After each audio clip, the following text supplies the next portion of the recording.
What was your first exposure to 42nd Street?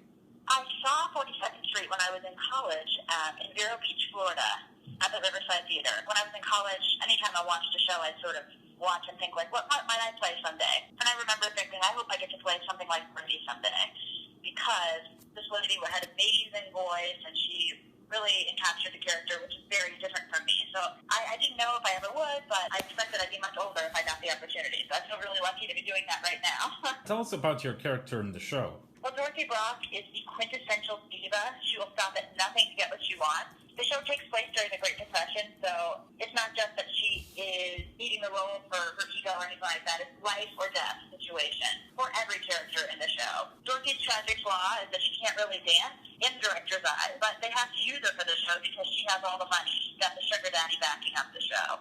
And amongst all this, she also has a love named Pat Denning, who no one can know about because she's got her sugar daddy up there. So poor Dorothy is just dealing with an abundance of hardships that are really standing in her way. But she stands taller, she gets grander. You'll never know. You'll never see her sweat, which is something very different than me. So that's been really fun to cultivate. How do you approach the role? Well, I started by trying to find the things that I could relate to about Dorothy. And the number one thing about Dorothy is that even though she is a diva and difficult to work with, she's really good at what she does. You know, she's a singing artist. She really will, and she'll show up prepared. So I sort of started there. I can relate to the idea of just being a professional and showing up and doing your job very well. On the other token, like I said, I had to find ways to portray this diva quality that I didn't necessarily have myself. I never talk down to people, but she really has this power, this presence about her. So the director, Mark Bramble, who's also the co-author of 42nd Street, really helped me find ways to relate to her. And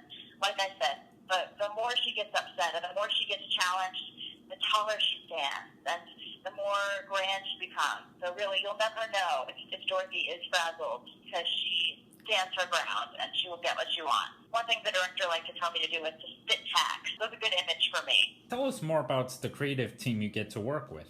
I call it sort of a sacred experience because Mark Bramble is the co-author. So the words on the page are very sacred, and he has very clear ideas everything means, which has really been beneficial to all of us. Randy Skinner, the choreographer, is just phenomenal to work with. He demands respect when he's in the room without having to do anything. He's just such a gracious presence. And Kelly Barclay is also his assistant. She's done the work on us. But it's a team that made all of us better on a day-to-day basis, and we continue to grow because of them. So that's been really great for all of us because it is a younger cast compared to most 42nd Streets and compared to most that this team has worked with. And after we sort of opened the show, the director gave us a huge speech and said it's really special to have a young cast because he hasn't seen as much passion on his script in a really long time because the way the story goes, our dreams are coming true. And with such a young cast, our dreams really are coming true. So I think that you said it's very infectious energy for the audience to see that, the passion that we all have.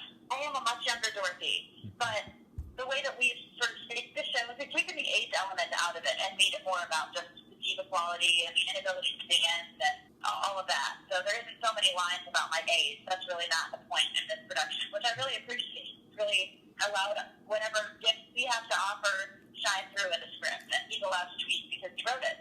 So what was your inspiration to want to become a performer? I've always loved to sing ever since I was a little kid. It was like this visceral thing. It came out of the womb singing. But I was very shy, so I didn't know in what capacity I would get to sing. I just knew in my bedroom I liked to do it, not in front of people, though. And when I was in fourth grade, I auditioned for a show choir in Pensacola called the Pensacola Children's Chorus, and that really started breaking me out of my shell. We sang a lot of group numbers together, did a lot of numbers from musicals, but I was still really shy. I could do really well with the group, but not on my own. And when I went to high school, I joined the drama club. And that drama teacher, Miss Rufflogle, she really pushed me to do things on my own and do things that I was afraid of. And, you know, the more and more you just get yourself in the trenches and just put yourself out there, the easier it gets, for me anyway. So at that point, I sort of started falling in love with theater and acting and everything to do with it, mostly because it really made me a better person. It was really humbling. I decided I would audition for colleges. If I were to get in, I'd continue on. If I weren't to get in, I would try to find something else. And lucky, I got into University of Florida. They accept about 4 people a year for their program, the BFA in musical theater. And from then on, I was hooked. I just love it so much, just deep down in my heart. I love performing. I get to meet so many amazing groups of people and work with people that make me better, not only on the stage but off. I just feel really lucky to literally be living my dream, and I hope to continue to do so. Speaking of dreams, are there any dream roles you'd love to pursue in the future? Well, this is one of them. This has been really great. I would love to be Hero King and Beautiful. I love that show. Alphaba, obviously, and Wicked. I mean, that's just a fun one. Any of the Sondheim musicals I really love. So The Witch in Into the Woods, Dot, and Sunday the Park with George. The Sondheim one's a big priority for me. And Next to Normal. I even love Next to Normal. I'd love to be the mother someday. Is there any advice you'd like to give to any aspiring young performers out there? I would say, number one, don't compare yourself to anybody else. Every single human being has a special gift to offer. So if you stay open and trust the gift that you have, you can really go far. For me, that's been the biggest thing. I cannot compare myself to others, especially in this show. If you think about it, this show is all about the dancing, 42nd Street, and my character is known for her inability to dance. So, I really can't compare myself to other people in the cast because I have my own gifts and talents to offer that are very different than theirs. That's one example. But another thing is, if you really love it, don't give up. There'll always be more no's than yeses, but be like Dorothy. Stand up taller, get more grand, get more confidence. Every time you hear a no, just keep going back in there, and it'll happen if you really want it to. Kaitlin, I thank you very much for devoting your time to this interview, and I wish you all the best of luck with 42nd Street.